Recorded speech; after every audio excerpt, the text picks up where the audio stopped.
Canto 5. Climbing again. Souls violently killed and late repentant. Jacopo del Casero. Buon Conte da Montefeltro. La Pia.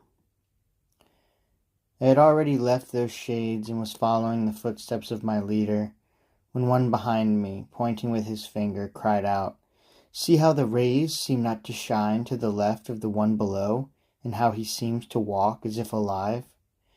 I turned my eyes to the sound of these words, and I saw them gazing in wonder at me and the light that was broken. "Why is your soul so entangling itself," said my master, "that you slow your pace? What do you care what they are whispering there? Come after me, and let the people talk. Be like a strong tower whose top never falls, however hard the winds may blow. For always the man in whom one care sprouts above the other makes his target more distant, because the impulse of the one weakens the other." What could I reply if not, "I am coming"? I said it, somewhat sprinkled over with that color that at times makes one worthy of pardon. And now across the slope there came people a little above us, singing Miserere verse by verse. When they perceived that my body gave no way for the rays to pass through, they changed their song into an O, long and hoarse. And two of them, like messengers, ran to meet us and asked, "Inform us of your condition." And my master, "You can go back and say to those who sent you that this man's body is real flesh. If they stop because they saw his shadow, as I suppose, that is a sufficient reply. Let them do him honor, and it can be advantageous to them. I've never seen flaming vapors in early night rend the clear sky, or the clouds in August at sunset, as swiftly as those two went back up, and once there, with the others they turned to us like a squadron that gallops unreined. These people who are crowding on us are many, and they are coming to beg from you," said the poet. "Therefore walk on, and listen while walking. O soul, who go to be happy in the limbs with which you were born," they cried out as they came, "halt your steps a little.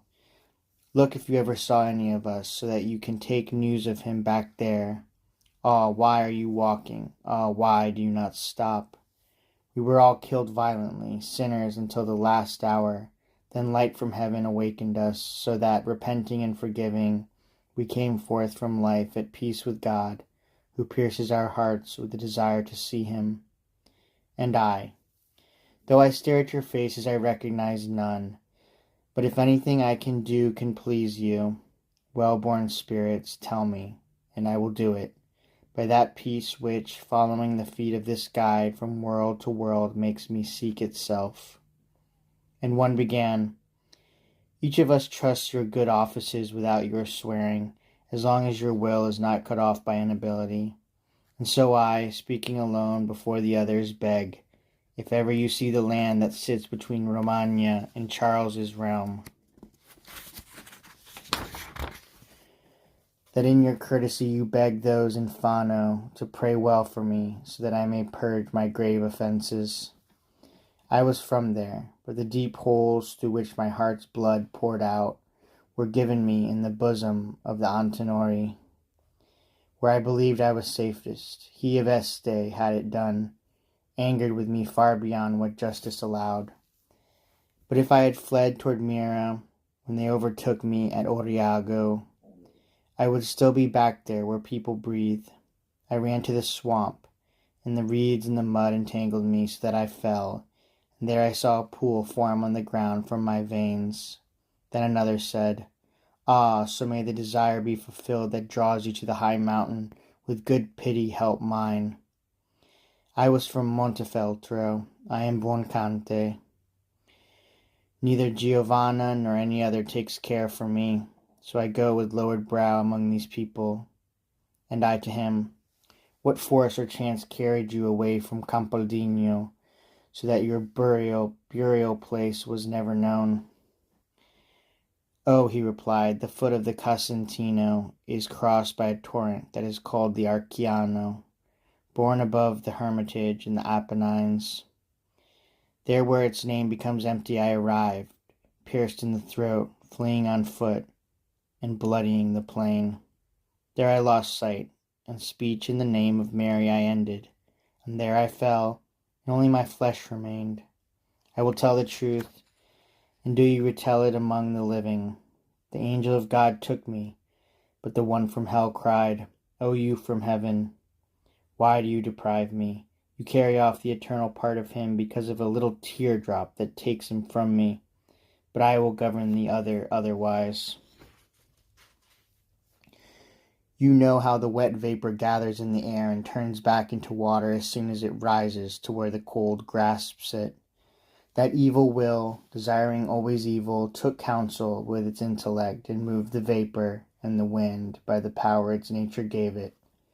And as soon as day was spent, it covered all the valley with fog, from Prato Magno to the great yoke, and thickened the sky above it, so that the pregnant air turned to water, the rain fell, and into the ditches came what the earth did not accept.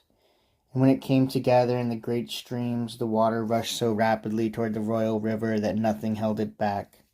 My body, now cold, the violent Archiano found just as its mouth, and drove it into the Arno, and loosed at my breast the cross that I made of myself when the agony vanquished me. It whirled me along the banks and along the bottom, then with its spoils it covered and girded me. Ah, when you are returned to the world and are rested from the long journey a third spirit continued after the second, remember me. I am Pia. Siena made me. Marima unmade me. He knows it within himself who earlier, wedding me, had given me his ring and gem.